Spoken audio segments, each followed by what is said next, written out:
It's been the subject of news stories, memes, international outrage. By now, everyone's heard that Trump wants to acquire Greenland, Panama, or at least the canal, and Canada. Is this realistic? Is it desirable? Or is Trump just gassing off and trying to make a promise that he can step down from and get a smaller concession out of it? My buddy History Legends, who was originally going to make this video with me but he was a bit busy, made an excellent point in that in Trump's Art of the Deal, he talks about going bold with his positions. He talks about going into a deal, asking for more than he actually wants, and by the end of it, either he gets everything that he asked for, or a smaller concession that was actually the goal he was aiming for. Clearly, this could very much be Trump's strategy this time around, and I personally believe that there are elements of that at play. But the more you hear him talk about this, it becomes more clear through the haze and noise, you can sort of make out what the actual goal really is. And it is still significant, it's still major. But it might not necessarily be what people are expecting. So today I want to go through all three of these territorial ambitions: Greenland, the Panama Canal, and Canada. Could we, should we, and do we want to really? The implications of acquiring or not acquiring a territory and why that matters for the United States. But this is very significant. As I've said before, Trump's second administration marks a major turning point for the United States, a shifting away from the neoliberal ideology to something very new, and you can watch any one of these videos that have just popped up here, where I talk about what that is exactly. But of course, there are major geopolitical implications for this, as well as implications for what America's place is going to be in the world in the near future. Hello audience, Mr. Z here with another video for you. If you're new to the channel, welcome. We have videos like this every week where we talk about history and politics, so be sure to subscribe, leave us a comment about what you'd like to see next, and stay tuned for more. If you'd like to join the community, we do have a public Discord server linked in the description, along with a community-made subreddit loaded with memes, charts, maps, and more. And of course, if you'd like to help support the channel directly, consider becoming a channel member or donating to us on Patreon. Having dealt with censorship and demonetization in the past, especially when covering more sensitive topics, your support really goes a long way to keeping the channel going. All members do gain access to a separate members-only Discord server where you can speak with me directly. Now, let's get back to our regularly scheduled program. I want to begin with Greenland, and Greenland, frankly, is probably one of the most likely acquisitions that we could get. If we're going to be realistic about the situation for the would-be country or territory of Denmark, whatever you'd like to call it, its population is less than 60,000, which is nearly equal to the microstate of Liechtenstein. If it were considered an independent country, it would rank at the very bottom for population density. On top of that, it's a highly dependent territory. It really can't stand on its own 2 feet. You might think that this is me being uncharitable to Greenland, but no, that's the reality when we look at the economic situation. Trade with Denmark accounts for over half of all of Greenland's imports and exports. 90% of the country's exports are from fishing. The country's productive capabilities at present are so low that they receive an annual $650 million grant from Denmark, which accounts for a quarter of their GDP. Greenland as an entity could be considered a territory on welfare. Now you might think that with some 90% of the country's exports relating to fishing in some way that there must be lots of fishing jobs. Maybe that's the majority of what people are employed in. Not quite, no. Over half of the jobs in Greenland are government services, either related to making sure that just the bare basics can run properly in the country, or ensuring that there's enough jobs to keep people out of unemployment. For a land as beautiful and naturally rich as Greenland is, there's surprisingly, or maybe not so surprisingly when we look at the bigger picture, very little economic opportunity for Greenlanders. The only things that seem to keep its population afloat, aside from the subsidies from Denmark, are, again, fishing, most of which goes to Denmark, government jobs, which it needs to keep things running, and tourism. No matter how you slice it, Greenland is incredibly dependent. It really can't stand on its own 2 feet as an independent country. And that's important because Greenland's prime minister has said that the framework for independence is already in the works and may be pitched as early as April of 2025. Among Greenlanders, there does also appear to be this increasing desire for autonomy from Denmark, which, again, it's understandable. They're quite a bit removed, but there's not very much that they could do as an independent country. I give Puerto Rico some flack for their independence movement because they are rocked by hurricanes so often, because they do have a bad issue with corruption. But no, Greenland would be in a much worse situation than they are. If you took Denmark out of the picture, Greenland would essentially be vulnerable to predation by any other power that steps in and fills that economic role that Denmark had occupied for so long. Already we see this. As I said, Greenland is extremely rich in gold, rare earth elements, oil, even radioactive material, and these are of major interest to the great powers. Of course, the United States, China, and Russia all have their eyes on this. Denmark is perfectly aware of these resources, but they lack the capabilities to extract them. The Danes don't have the technology, nor the wealth, nor the manpower to get all of this stuff out of there. But you know who has been actively trying to get these resources out? China and Russia. The Chinese and the Russians have been taking advantage of this situation, and they're currently the funders of the largest and most advanced resource extraction projects in Greenland today. You've got to imagine that probably doesn't sit very well with the United States. More concerning is China's more direct investment in Greenland, specifically in airports and infrastructure.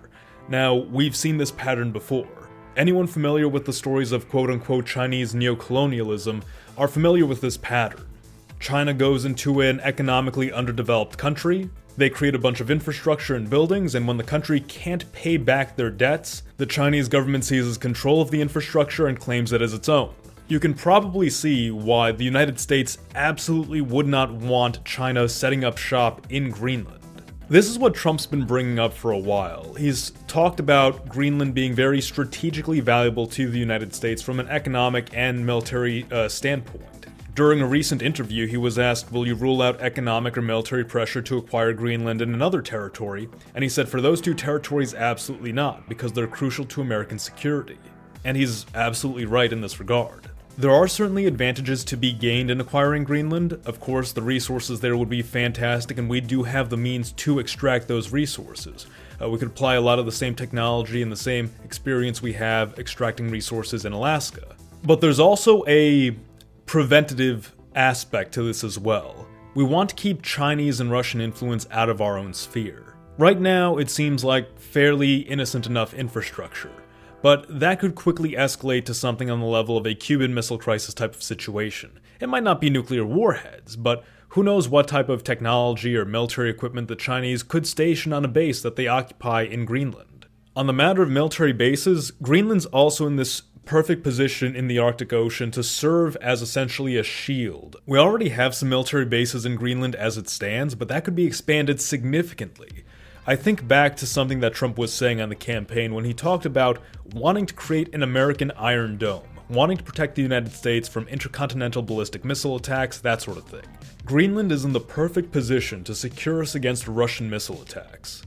Against China, we have 3 levels of defense. Of course, we presently have the first island chain, which isn't even US territory, but US allies like Taiwan, Japan, South Korea. But then we have the second island chain where we have Guam, and Guam does have missile defense systems. You go all the way back to the third island chain, which I believe is where Hawaii is just about. And of course, that also has defense systems on it. So we are fairly secure against the Chinese, but against the Russians, we don't really have too many counters. Take a look at a map of the Arctic Ocean, and that distance that exists between Russia and the United States. Sure, we have Alaska up there, but the Russians have over 1,000 nuclear weapons. While whatever defense systems are in Alaska might be able to counter some of them, you're not going to get perfect coverage. Greenland helps cover our bases over to the east. Now, missile defenses are one thing, but we can also talk a little bit about hypothetical invasion or incursion or challenging claims in the Arctic. To some, this might seem a little bit in the realm of fantasy, but no, this is something that is ongoing at present, and I'll speak about this a bit more when we get to Canada, but the Russians and Canadians, as well as some of the Europeans, have been contesting certain Arctic territories specifically because there are resources they want to exploit. Of course, Canada has claim to some of this territory, as do some of the Europeans, but they can't do anything about it because they don't have the resources to challenge the Russians. The Russians are developing icebreakers and Arctic warships, and no one else really has the capability to counter that except the United States. Having a position in Greenland would be a major advantage to countering Russian influence in the Arctic as well, which, given more time, as technology improves, and of course, based on people saying that the ice caps are shrinking, this is going to be a much more active geopolitical sphere, and having territory there is going to go a long way to either having a strong swing in global geopolitics, or even just defending the local front here in North America. The United States could do a lot for Greenland that Denmark really can't. We could have almost an Alaska type of effect, where the Russians weren't able to properly settle Alaska, they had a lot of logistical issues. Denmark is very much in the same boat. You could theoretically see the implementation of a homestead policy. Trump has spoken about trying to solve the issue of the housing crisis, and if you open up land in Greenland for settlement, say, yep, you can have this plot of land if you just go there and build something on it, that could help to alleviate that. How many takers there might be, that's yet to be seen. But the US certainly has more wealth, manpower, and means to populate Greenland in a way that Denmark simply can't. That gets to my next point, which is Greenland probably shouldn't be made a state. If we have a state with 60,000 people in it, that's setting a pretty bad precedent in the modern day, as well as how much representation it would have in Congress, because again, every state is going to get 2 senators and at least 1 congressman. It would just have a disproportionately overwhelming representation in Congress for its population. No, Greenland shouldn't be a state, but it could definitely serve well as a territory. Now, of course, if more Americans move over there and grow the population, that changes things. A bigger population, more people moving in, bringing in more businesses, investment from the United States would have an incredibly beneficial impact on the quality of life in Greenland. You would almost certainly see a lot more Americans look at it as an exotic vacation destination like Hawaii or Puerto Rico. And this probably wouldn't be too big of a culture shock for Greenland. While a lot of the older generations don't speak very much English, among the youth population, it's also sort of reminiscent of Puerto Rico. A lot of the youth population speaks at least a little bit of English, which is, again, sort of an interesting testament to how much influence the United States has on Greenland. I would say the United States is very likely to acquire Greenland as a territory, or at least as a protectorate. Given the strategic importance of Greenland, I feel that Trump is going to be determined to acquire it by some ways or means. Now, the next territorial acquisition, and we'll get through this one a little quicker, is the Panama Canal. Historically, of course, the United States has some major claim to this territory. The United States, after all, did build the canal. There was something of a sour precedent that was set when the United States intervened in the Suez Crisis, when France and Britain attempted to gain control over that. Of course, the US intervened, said, no, you guys can't be colonial powers anymore. The Panamanians saw that and said, hey, how come the Egyptians can have their canal, but we can't have ours? The good neighbor policy that was set forth by FDR and sort of continued in the years that followed also contributed to hesitation to have a strong stance on maintaining control of the canal. A lot of politicians assumed that the Panamanians would remain fairly loyal or within the United States sphere, but over time what we saw happen was the Panamanians shift and look around for other options around them. Much as in the case of Greenland, we found that one of those countries that filled that vacuum was China. There's a bit of a codependence here. China is very dependent on the Panama Canal to conduct its trade and project its economic influence across the world. But at the same time, the Chinese invest significantly into Panama and into ports surrounding it. They have a major presence in ports like Cologne and Balboa, and of course use them to project their influence into Panama proper. Much like Greenland, of course, the Chinese invest heavily in Panamanian infrastructure and in infrastructure connecting them to these ports. But even more than Greenland, Panama has significant importance to China because it's a crucial part of their Belt and Road Initiative. The US reasserting control over the canal and driving out foreign influence there, it's sort of a no-brainer. While some people have said that we might acquire the whole of Panama, I could see that happening. That's not out of the realm of possibility. I think it's more likely that we're just going to reacquire the canal zone. It's not a particularly large territory to hold on to. Acquiring it really won't be a daunting feat. It's kind of inevitable that this will end up as a US territory. Finally, we have Canada. Much like Greenland and Panama, China does have its hooks in this country as well. Specifically in resource extraction, real estate ownership, tech sectors, the Chinese are building up their presence in America's northern neighbor. And this should absolutely be cause for concern. Now, I've spoken in the past about how if Canada had a larger population and better leadership, it could easily be a global superpower. It has incredible geographic positioning, access to both the Atlantic and Pacific as well as the Arctic. Territorially, it is massive, one of the largest countries on the planet and the largest if we include water area. It's also one of the most energy-rich, yes, even more so than the United States. It's more energy-rich than Russia and falls just behind Saudi Arabia.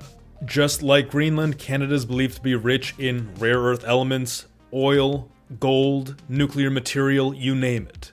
But just like Greenland, Canada lacks the ability to make the best use of these resources.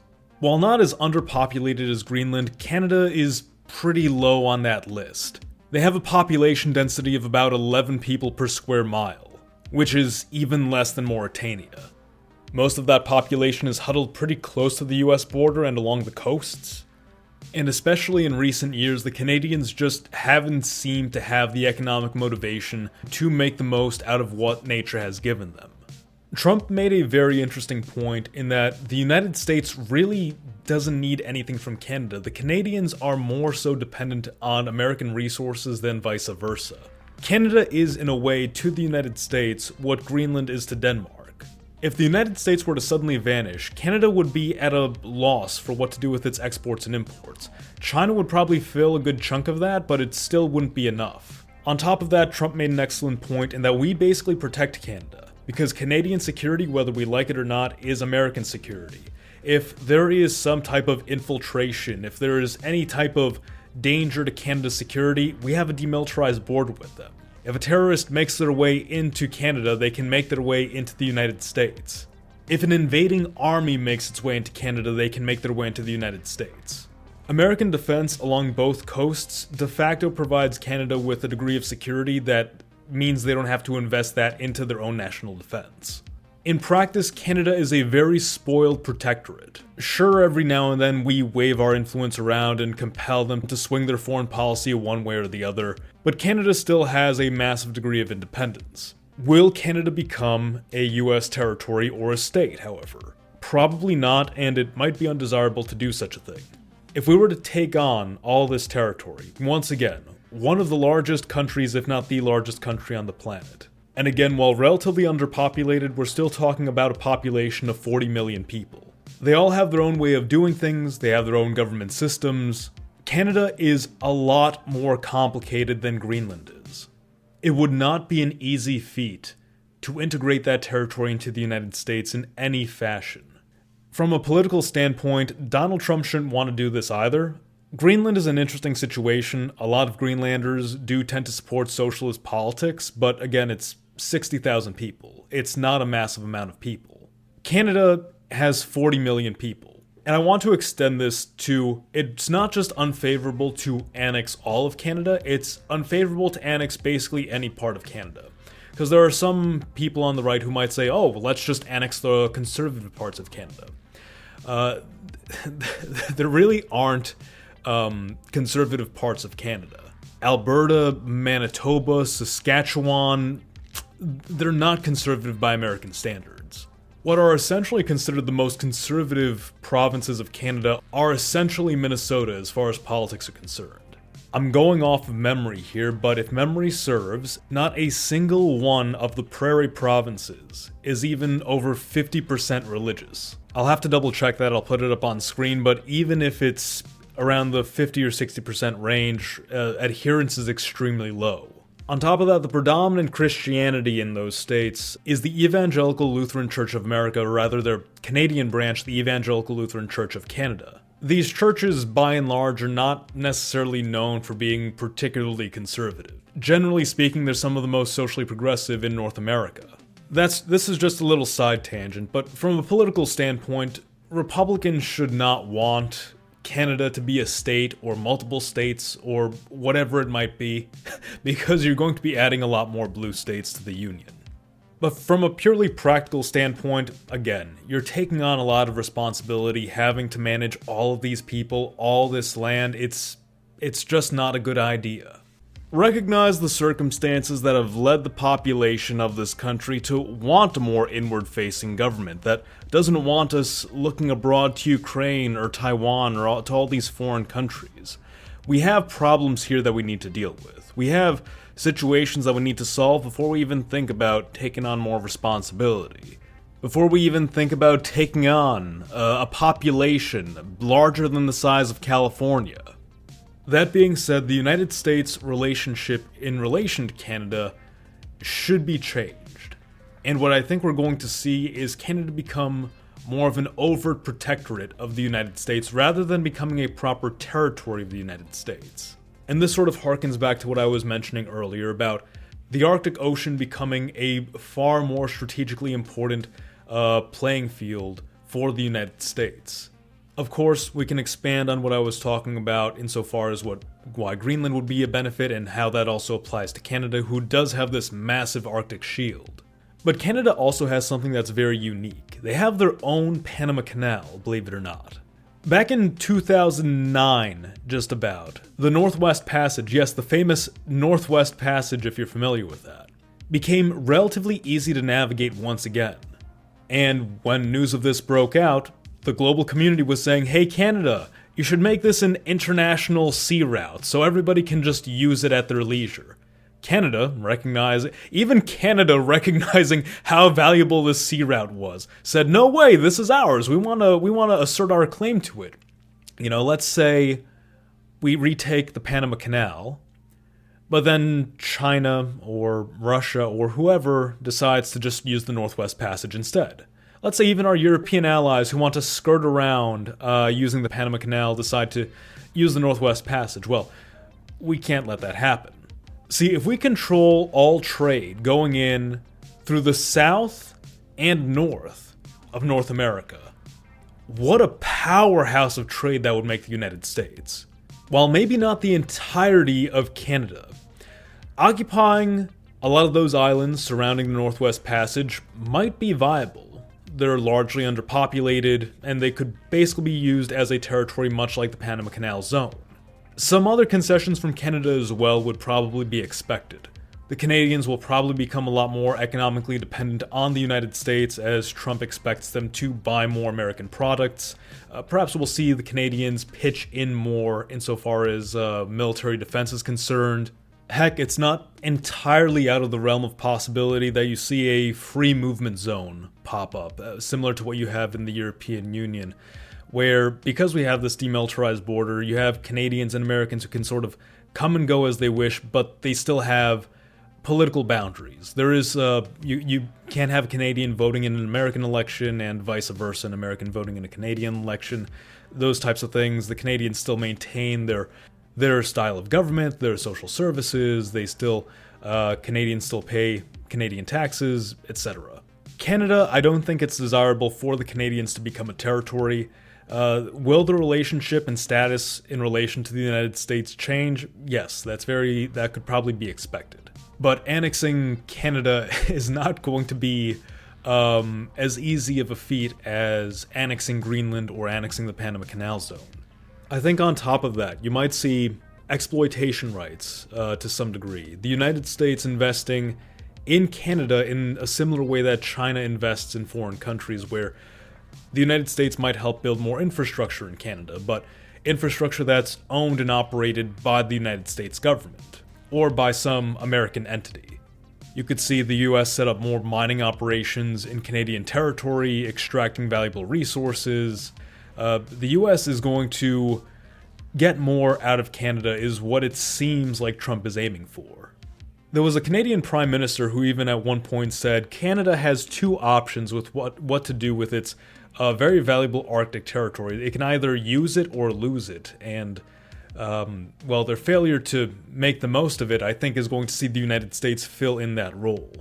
But those are just my thoughts. Let me know what you think in the comments below, like the video if you enjoyed it, and subscribe for more. Mr. Z, out.